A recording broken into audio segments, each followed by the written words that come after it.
Hey physics kids, Mrs. Campbell here. In our last video we talked about what causes pressure in ideal gas and the things we could do to change that. We're going to take it a step further today and look at pressure volume diagrams. So pressure volume diagrams show ideal gas processes. In an ideal gas processes we're going to have a fixed quantity of gas, so that N value in our PV equals nRT equation stays constant. And we'll have well-defined initial states of our gas in terms of pressure, volume, and temperature. So a PV diagram is just that. It's a graph of pressure versus volume. So pressure being on the y-axis and volume being on the x-axis. So what a pressure volume diagram tells us is it tells us about the state of a gas at any point in time. Now, of course, the diagram itself doesn't have to have the temperatures labeled on them, because if we know the pressure, we know the volume, and we know the number of moles of gas that we have, we can use the ideal gas law to calculate the temperature. So here actually is an example of a PV diagram with a process. When we look at an actual process on a diagram, we'll visualize it with these arrows that show us how the gas is changing over time. So let's talk about what those processes are. There are 4 different processes that you will need to be able to know and identify on a PV diagram. One is an isovolumetric process where volume doesn't change, iso meaning constant. There's isobaric processes where pressure doesn't change. Isothermal processes where, as you can guess, temperature doesn't change. And the last process is called an adiabatic process.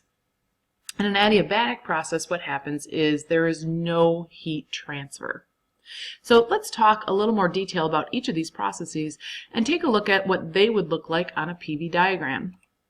So first of all, let's talk about an isovolumetric process. An example of an isovolumetric process is if I have a sealed container, so the gas can't escape, and I raise the pressure without changing the volume. Well, how would we do that? Well, if you remember back to our last video, we talked about one way we can change pressure is to increase the temperature of a gas. So if we warm the cylinder, if I stick a Bunsen burner underneath it, then the molecules are going to be moving faster and they're going to collide more often with the walls of their container and they're going to exert more force. But the volume can't change because the cylinder is sealed, so this is isovolumetric. On a PV diagram, then, an isovolumetric process is a straight vertical line. So I start out, and this is a case where I am increasing the temperature of the chamber. I'm sticking that Bunsen burner underneath it because I increase the temperature of the gas, right? I get more collisions, so the pressure increases. Of course, I could also take this container and I could stick it in an ice bath, right? If that were the case, then my arrowhead on this pressure volume diagram would go in the reverse direction. So the pressure would decrease, but the volume would stay constant. So that's an isovolumetric process. Question for you. Let's say I increase the gas from 100 degrees Celsius to 200. So I double the Celsius temperature of the gas. How does the gas pressure increase? Well, if you said double, you're wrong. Remember that temperature has to be in Kelvin. So if I add 273 to both of these, it doesn't double. It goes up by 1.3. Did I trick you? Or did you get it right? All right, next process is an isobaric process. Remember I said that isobaric processes, the pressure will remain constant. Well, how do we achieve that in a gas? Well, one way we can achieve it is by using a container that has a piston, a movable piston in it. So what you can imagine, it's kind of like a lid that's inside the chamber, and the height of it will adjust based off the forces inside and outside. So a piston stops moving when the external force, which would be like the pressure from the atmosphere, is equal to the pressure inside, which is the pressure from the gas. So for example, if I stick this chamber under a Bunsen burner and I put energy in through heat, right, the temperature will go up and the molecules will start moving and they're going to exert more pressure. And as they exert more pressure, right, that chamber is going to rise, right, that lid is going to rise, And as the gas expands, right, remember pressure goes down. If I have more room to move around, I'm not going to hit the walls as frequently, right, which will decrease pressure. Remember that volume and pressure are inversely related. So if we think about what that looks like then on a PV diagram, in this case we're putting heat in, so we're adding energy to the gas, increasing its temperature, and on my PV graph that means that the volume is going to expand to try to keep the pressure constant.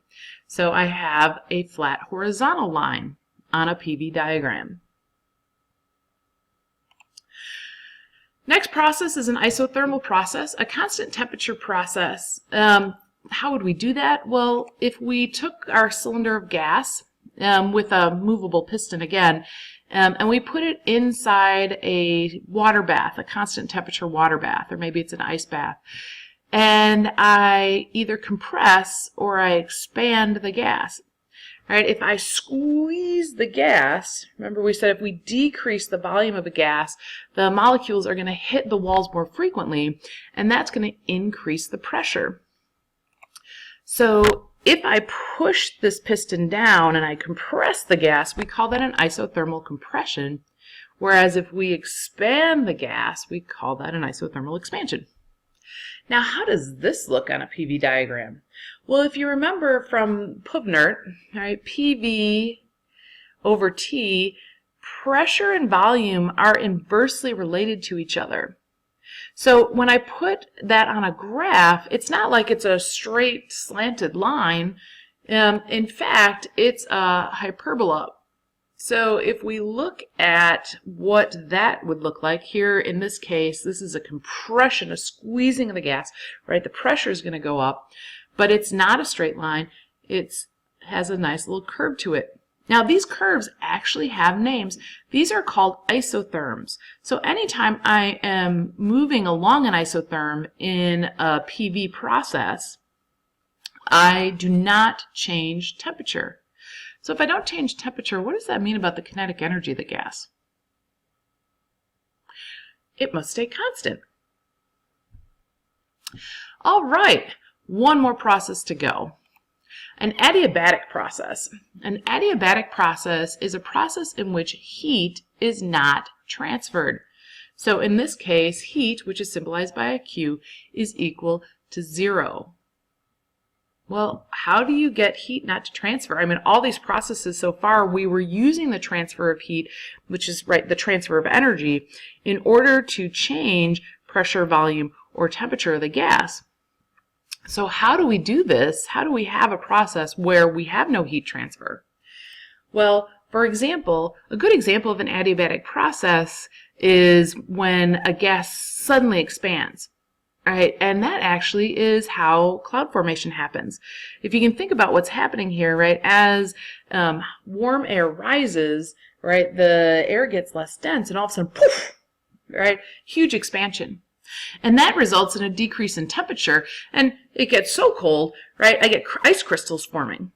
So what this looks like on a PV diagram is I have this expansion, right, so I have this increase in volume. And when volume increases, it's increasing as the pressure is decreasing, and I get this sudden drop in temperature. So I don't stay in an isotherm. It's not an isothermal process, but it looks kind of similar because it's curved, but it's dropping from one isotherm to another. So the temperature here is dropping. We could go the other direction. We could have this quick compression of a gas, and that raises the temperature of the gas. Now, I have a really great demo of this. Come on, baby, light my fire. Come on, baby, light my fire. Try to set the night on fire. Now, an adiabatic process, what's really interesting about an adiabatic process is we're changing the temperature of the gas, or the kinetic energy of the gas, right? But without doing that through the flow of thermal energy, the flow of heat.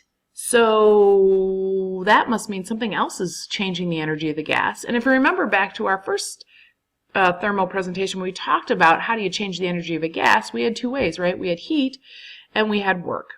So if we're changing the energy of the gas, then, and we're not changing heat, we must be using work to change the temperature of the gas. We're going to talk more about work in our next video. All right, I have some questions for you. So I want you to pause this video and read the question and then see if you can answer the question. Well, in this case, we are adding heat to this chamber by lighting a fire underneath it, and up goes the piston, which means that the pressure must be trying to stay constant. So if you said isobaric, you are correct. How about this one? Pause the video, read the question, see if you get it right. Well, in this case, we are adding weight, so we are squeezing the chamber, which means we must be changing the volume. And if we're squeezing it, we must be changing the pressure too. So that doesn't give us a lot of choices, does it? So it's in a water bath, so we're going to say that this is isothermal. Again, read the question, pause the video. In this process, we have an isovolumetric process, right? The volume staying constant, pressure is increasing, and if pressure increases at constant volume, then the temperature must go up as well. Another way we can visualize this is if we think about what isotherms look like. Remember, isotherms were those curvy lines, and we are clearly moving off a curvy line. In fact, anytime we move away from the axes in any way like this, then we are going to be increasing the temperature of our gas. So if you said it was higher, you are correct. How about this one? Pause the video. Now, what type of process is this? This must be isobaric, right? We are squeezing the gas, but in a way that the pressure is staying constant. Well, if we're squeezing the gas and the pressure is constant, then we must be lowering the temperature of the gas so that we can slow down those collisions. And you can see that we are moving off an isotherm, we're moving towards the axes, which means the temperature must be going down. All right, how about this question? In this question, I have what's called a cyclic PV process. I first go through an isovolumetric process where I increase my pressure from PO to 2PO, so I double my pressure. Then I go through an isobaric process where I am increasing my volume 3 times its original, or from VO to 3VO. And then I go through another isovolumetric process where I decrease the pressure back to the original pressure, and in my final stage here, stage 4, I'm going back to my original state of the gas, so VO/PO. All right, my question for you is, what is the temperature at each point if we call this initial temperature TO? Pause the video and see if you can get the temperature right at each of these endpoints.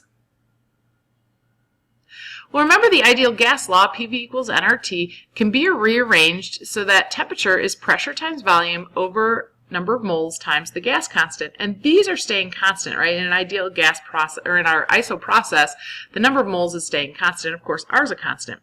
So to find the temperature, I just need to multiply my numbers together and compare it to my initial temperature. So we said that PO times VO is equal to TO. So if I double the pressure while keeping volume constant, then I have 2PO times VO, which gives me 2TO. And if we go over here, right now I have double the pressure, 2PO, but my volume is now 3VO. So 2 times 3 is 6. So if you said 6TO, you are correct. And in my final state here, I go down to the original pressure, so PO times 3VO, so 1 times 3 is 3TO. How'd you do? All right, last problem. So I have an ideal gas here, 1 mole of it, that is taken through this process. So process A to B, I decrease the pressure of the gas from 2.2 atmospheres to 1.4 atmospheres while keeping constant volume. And then I increase the volume, so it goes through this expansion where the volume goes from 6.8 times 10 to the negative third meters cubed to 10.7 times 10 to the negative third meters cubed. And when I get to state C, it says that the temperature actually reaches its original value. So this dotted line here must be an isotherm. So my first question for you is, what types of processes is A to B and B to C? My second question is, calculate the temperatures at points A, B, and C. So pause the video and see if you get it right. All right, so if we talk about types of processes, right, my first process, A to B here, I'm staying at constant volume. So if you said that this was an isovolumetric process, you are correct. And from B to C, right, we keep constant pressure. So if you said B to C was isobaric, then you're correct. Now, in order to find out my temperatures, I need to use Puvner, the ideal gas law. I have 1 mole of gas, so we're going to use PV over 1 mole times the gas constant 8.31 to give us the temperature. Now, remember, you have to pay attention to units. What did I do to you with this problem? I changed units on you. So I'm fine for volume, right? I'm in meters cubed for volume, so that's cool. But notice that these are in atmosphere, so you have to change them to pascals. So make sure you multiply by 101,300. Now, if you did that correctly, you should get, for the temperature at A, which remember is the same as the temperature at C, you should have gotten 182 Kelvin. And then for point B, you go through the same process. You should have gotten 116 Kelvin. Does it make sense to you that the temperature is lower at B than it is at A or C? Well, hopefully, yes, right? You're below the AC isotherm. So if I'm moving this way through the axes, that must mean the temperature is decreasing. How'd you do? I'll see you in class. All right, you finished your last summer assignment video. Make sure you go down in Canvas below the video to do your Google form, summarize the video, ask me questions about PV diagrams. Love them. Love, love, love a good graph. And make sure you also answer the problems at the bottom, which are also at the bottom of your notes packet. And finally, last assignment for the summer, the last page in your assignment packet. Remember, this one is due on the first day of class. Your Google form, though, is due on the Friday before classes. So, can't wait to see you in class.